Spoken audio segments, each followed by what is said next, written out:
Bueno, Rafa, molt bona vesprada i primer que res agrair-te que avui estigués així amb nosaltres en aquesta xerrada que anem a fer. Tinc moltes coses que preguntar-te, però anem a començar com a director del Verí del Foc. Volia que ens contares un poc com naix aquesta idea i què fas per a mantenir tant de temps. El Verí del Foc naix per donar-li valor a lo que són els estudis fallers i volien, ja que el posaven en valor, donar-li la importància que calia. Aleshores calia donar-li un volum, donar-li una importància, aleshores van crear una nova publicació. Era una idea que s'estava gestant des de bastants anys, cal recordar que el primer número és del 2007 i la idea estava pensada des de 2002, aleshores uns 5 anys vam estar un poc a veure què fèiem, com ho fèiem, i el 2007 és quan va veure la llum. Ha estat un format que al llarg dels anys ha tingut els seus lectors, la seva gent, i ha estat un èxit, i ja que ha estat un èxit, la veritat és que s'ha continuat. La veritat és que a dia d'avui el Verí del Foc no sols és Xàtiva, sinó que tota la comunitat és un referent literari en quant a llibres de falla, pel seu contingut cultural i informatiu. Hi ha molts estudis en ell i la veritat és que serveixen per a donar a conèixer la festa de les falles.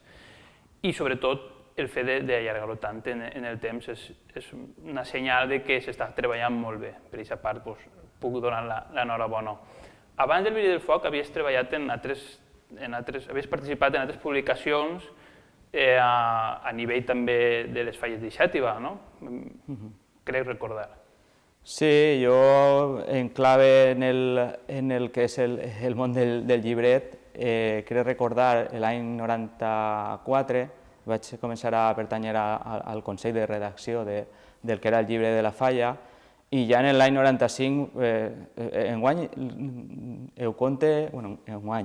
un article que havia publicat per enguany, no sé quan eixirà, en una falla de Cullera, en el Raval, conta un poc la meva iniciació en això dels llibres de falla, i la veritat és que el títol es diu Com entrar en un llibre de falla i no saber com eixir.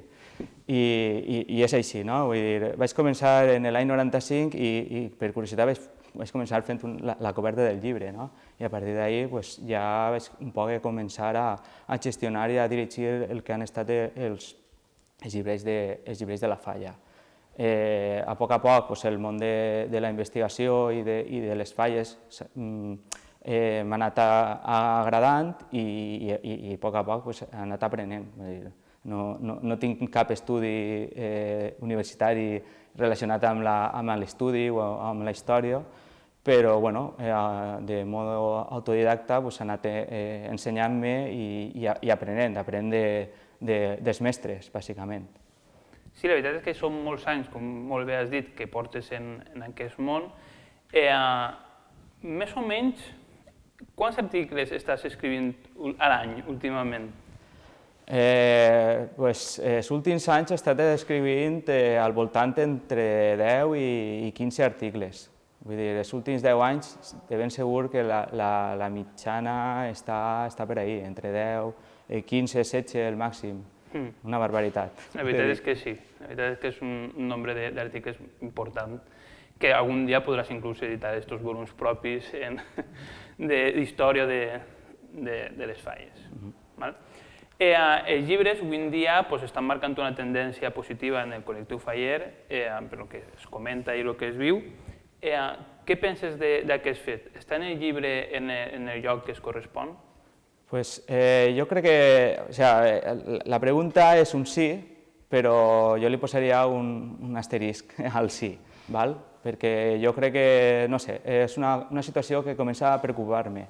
Ja porto 2 o 3 anys començant a preocupar-me el tema dels llibrets, perquè sí, hem arribat al top, com que diu, s'està fent una bona llavor, jo crec que estem passant els millors anys dels llibrets de falla a nivell local i crec que a nivell autonòmic, però això ja és una bombolla que ha anat creixent i jo crec que pot explotar. El tema de la pandèmia, per trobar-li una part positiva, jo veig que almenys s'ha ralentitzat, hem parat i crec que la gent hauria de reflexionar, si no ha reflexionat ja. I és això, vull dir, al final el llibre, Falles és competició, però Falles no és només competició.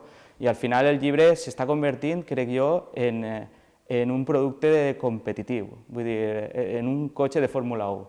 I aleshores jo crec que també hi ha que valorar altres aspectes del llibret, no? Vull dir, aquí arriba, vull dir, al final els llibrets estan fent bé i té més gent que arriba, té més lectors, té més gent que vol veure el llibret, vull dir, o sigui, al final el que estic dient és un producte per a la competició. Això per una part. I l'altra, jo crec que al cap i a la fi cal revisar un poc el que són les normes dels concursos, perquè al final és una arma potent, vull dir, és una arma que eixa bombolla que diguem al final explosiona, perquè al final s'estan valorant unes coses que la gent s'està creant un producte tots quasi per igual, han començat a donar importància al volum en lloc de a la qualitat, per dir una cosa, vull dir, el volum se justifica quan fa falta, no perquè sí.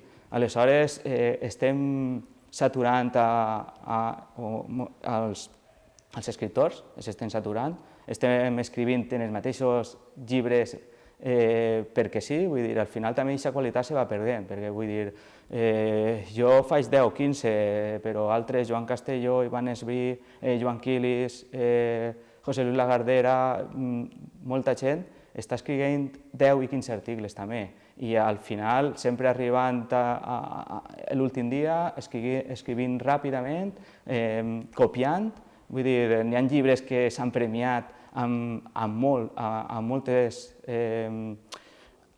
obres, amb molts treballs repetits de fa 10 anys, de fa 15, de fa 3, i aleshores s'estan premiant, estan donant el primer premi. Vull dir, això al final és qualitat, és novetat, és creativitat. Vull dir, totes aquestes coses, al final, les normes d'avui en dia, tant a nivell local com autonòmic, això no s'està valorant. I n'hi ha molts millors llibrets de 50 pàgines, de 60, de 70, de 100, que de 300. Vull dir, i al cap i a la fi, a nivell autonòmic, tu saps que se valora un mínim de pàgines, per exemple, i a nivell local no se valora, per exemple, la creativitat com cal o la novetat. Vull dir, i això també va unit al nivell que puguen tindre el jurat. Vull dir, un jurat avui en dia que no pot ser de Xàtiva, tampoc pot valorar coses de Xàtiva, la crítica local, que la tinguem així, que mos cau la bava quan diguem és que nosaltres ahir conreem crítica local, però el que ve a valorar-la, tant en l'enginigras en els monuments com en els llibrets, no el coneix, perquè tenen que ser de fora, no poden ser de Xàtiva. Això és una part que no valorem. Vull dir, si al final el llibre de Falla és l'explicació de la Falla, bàsicament, i així conreem la crítica local, com anem a saber aquesta crítica? Vull dir, estarà molt bé maquetat el llibre, estarà molt ben escrit, els articles podran estar repetits o no de fa 1000 anys, però el que valora no ho coneix. I tot això, al final, els llibres estan molt bé, però hi ha que anar pensant més enllà. Vull dir, hi ha que anar un pas per davant per no explosionar la bombolla. La veritat, Rafa, és que has fet una reflexió que la compartís totalment, és una molt bona reflexió que espero que aplegue a molts coordinadors de llibret, a membres que siguin jurats i demés, perquè és el que a dia d'avui possiblement estem vivint i aquest any sigui un any per a pegar-hi una volta i meditar què estem fent bé, què puguem millorar. És que agraïs molt la teva sinceritat en aquest punt. Comentar-te, per continuar un poc en el tema de llibrets, sé que principalment te trobes més còmode escrivint temes d'investigació a dia d'avui, per la teva passió per conèixer el món de les falles. Què penses d'aquests treballs d'investigació que s'estan fent avui en dia? Jo crec que a poc hi ha gent que està entrant ahí en el tema de la investigació. Valoro molt gent que qualificar, vull dir, en uns estudis universitaris, que s'acosta a les falles i posa els seus coneixements junt les dades que se coneixen i crea uns bons articles. També des de dins del col·lectiu faller hi ha gent que també està portant el seu granet d'arena des de distintes perspectives. També està tota la llavor, el punt de vista periodístic també és molt important, no? El discurs periodístic és molt important, no només el d'investigació, tot és divulgació i al cap i a la fi jo crec que sí, estan entrant bona gent que pugui aportar també noves idees. I jo crec que tot això també podria anar acompanyat en el tema de la divulgació dels documents que existeixen, tant en els arxius com en les biblioteques i en les biblioteques privades. Aleshores, tot això, si faig una aportació, vull dir que ja que estem així en el Museu Faller i va ser una de les reivindicacions que el Museu Faller no només fos un contenidor expositiu, sinó fos també un contenidor de documentació. Aleshores, si hi hagués un centre de recollida, un centre d'investigació, també seria més fàcil, faria més fàcil la tasca d'aquesta gent, dels investigadors, i aleshores també es podrien treure coses noves, perquè al final jo a Passafalles mires els llibres de falla tant digitalment com en paper i fas un repàs i al cap i a la fi, vull dir, el 70% són coses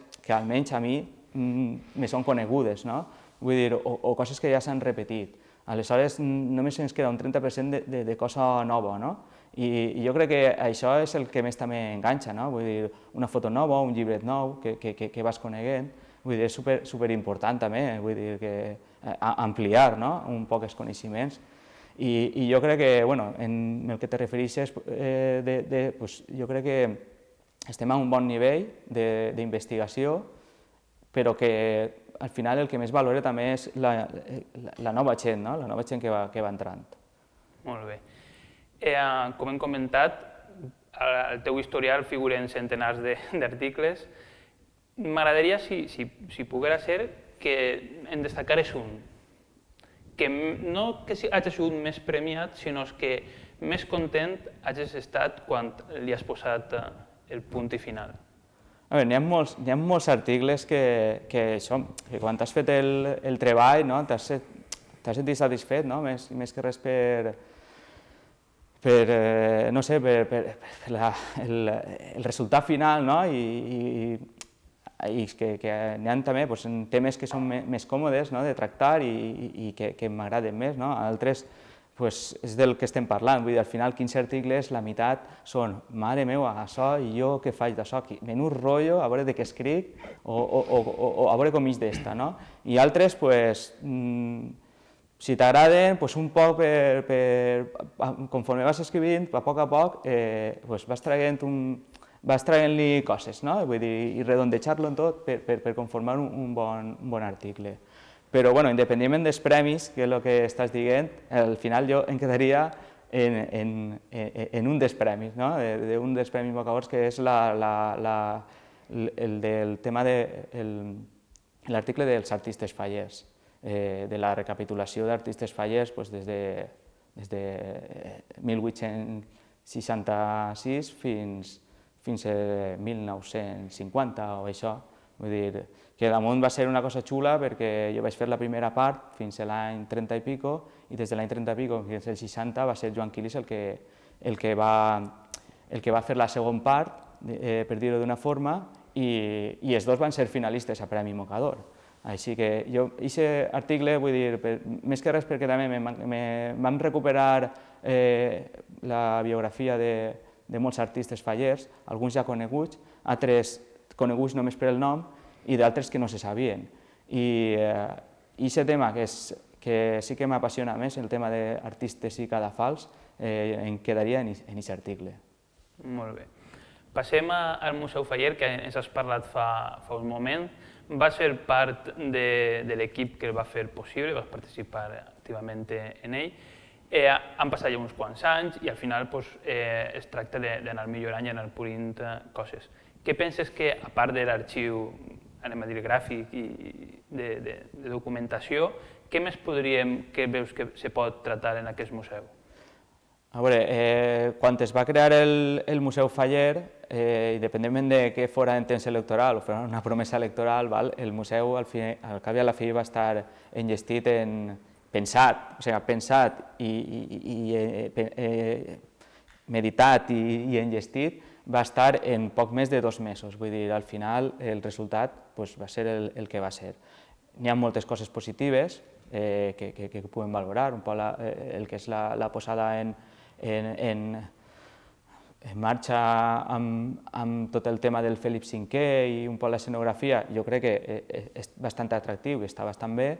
El tema de les cobertes que tenim així al costat i altra cosa més, o el tema central del que va ser el Sant Josep com a referent, hi ha coses que estan prou bé i altres se van fer a presses i correres, vull dir, els textos, el que són els panels van estar fets en una setmana, vull dir, redactats i redactar maquetats impresos en una setmana i la veritat és que n'hi ha molts errors en el sentit del tamany de la lletra o un poc el tema de la configuració del disseny i tal. Aleshores, jo crec que és un punt que caldria un poc retocar i reformar. També n'hi ha molt d'audiovisual que avui en dia, molta multimèdia, que crida molt l'atenció i que també és un instrument supervàlid per a mostrar coses, i jo crec que fa falta aquest punt de multimèdia, un poc de pantalles tàctils, llums, efectes, etc. Bàsicament, aquestes 2 coses, crec jo. Perfecte.